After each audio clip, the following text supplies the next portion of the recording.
Magnesium is often touted as the go-to solution for constipation. When considering magnesium, there are seemingly endless forms to choose from. While magnesium can be beneficial, choosing the wrong form can lead to dumping the bowels and come up short on offering any real solution. If you've been struggling with constipation and are in need of magnesium, it's time you learn about magnesium glycerophosphate.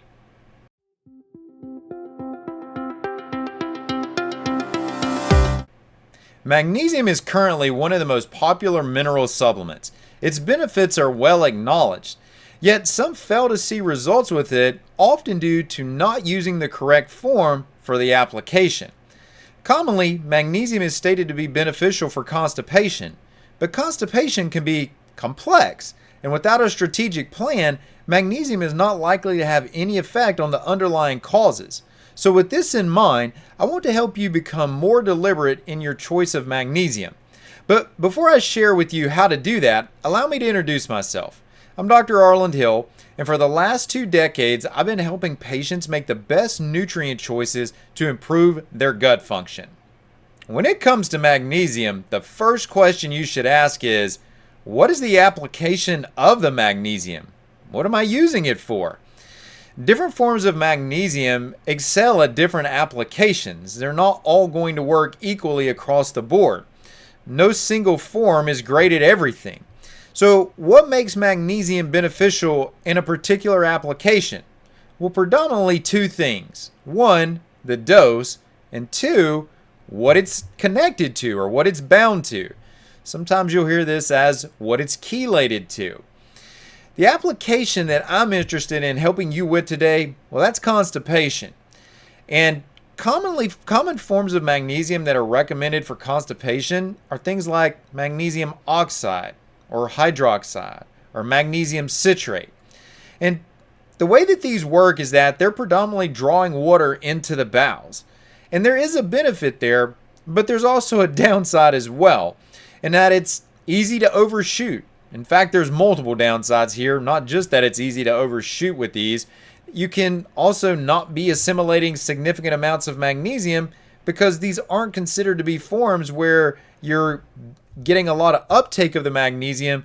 The magnesium is actually working because it is being pushed out of the body. It's drawing water into the bowels and it's excreting out.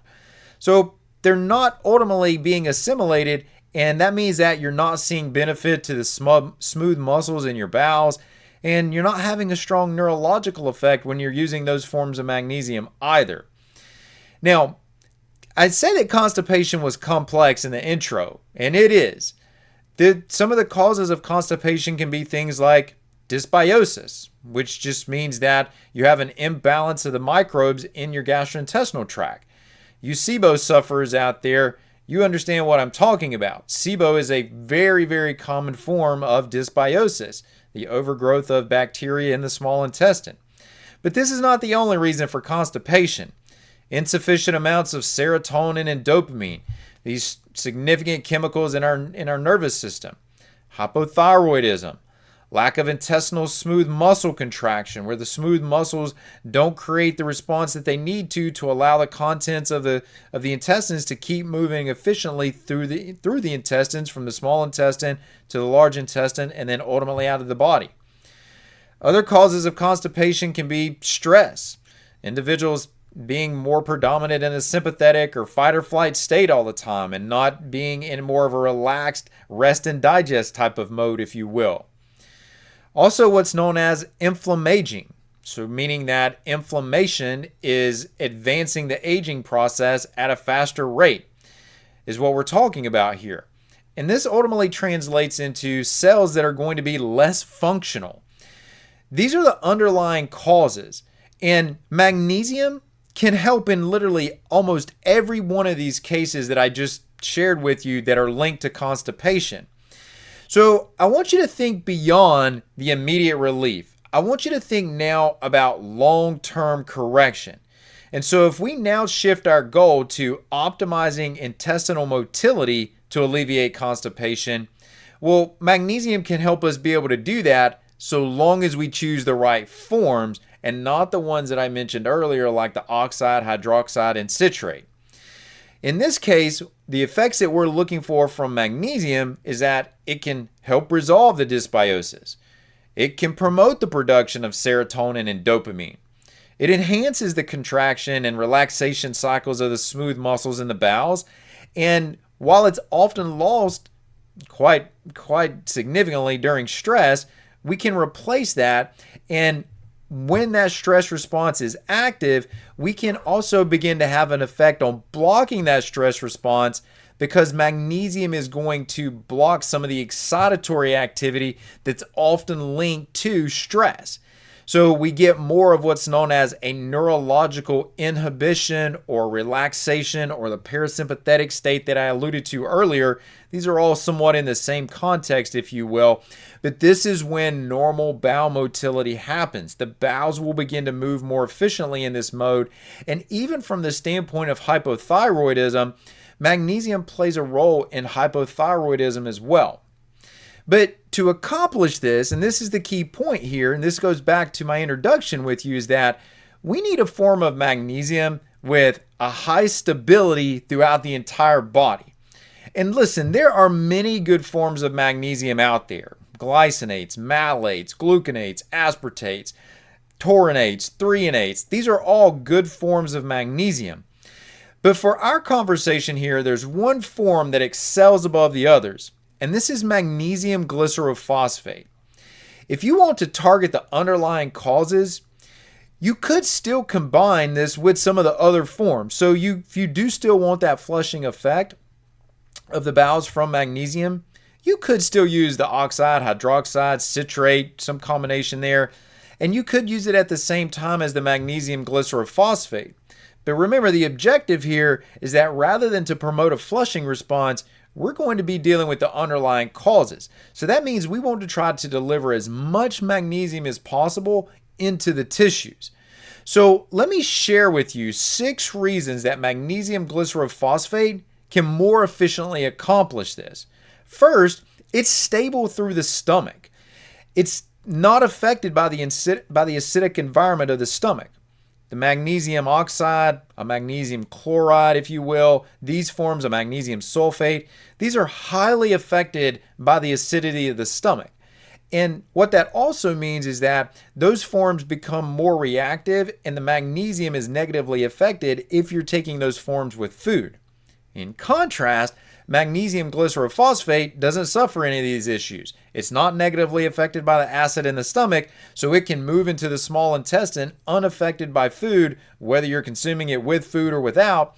This is what we want to see as it transitions into the small intestine. The next point, the next reason that this is an excellent form is that it's more soluble, it's the most soluble of all the magnesium forms in the small intestine. Your small intestine hangs around a pH level of about 7 to 8. And at that 7 to 8 pH range, magnesium glycerophosphate has increased solubility, which translates into its increased bioavailability, its increased uptake. So it's going to actually be there to be able to get into the body. And that means that when you look at getting it past the gut barrier, the form that it's in is also going to make a difference, and glycerophosphate form allows it to easily cross the intestinal barrier. So it's stable in the stomach, it's soluble at a human pH range in the small intestine, it can easily cross the intestinal barrier, and so that gets us all the way into the blood. And so once it's in the blood and circulating, we need it to be able to dissociate. We need that magnesium to separate off of that glycerophosphate. And it's very efficient at being able to do that. It has the best ability to separate when it's being delivered to the cell. And so we have a stable form of magnesium in our cells known as magnesium ATP. So the magnesium in the cell binds to ATP to keep it stable. That's its intracellular form. But that magnesium is bound to phosphate. Well, when we talk about magnesium glycerophosphate, the magnesium is also bound to phosphate. In fact, it's the only form of magnesium where that is the case, meaning that it's also the only form of magnesium that is mimicking what's happening intracellularly. Now, those are 5 good reasons, but there's also a 6th one here, which is that the glycerophosphate, Well, that's also active as well, and that promotes energy production.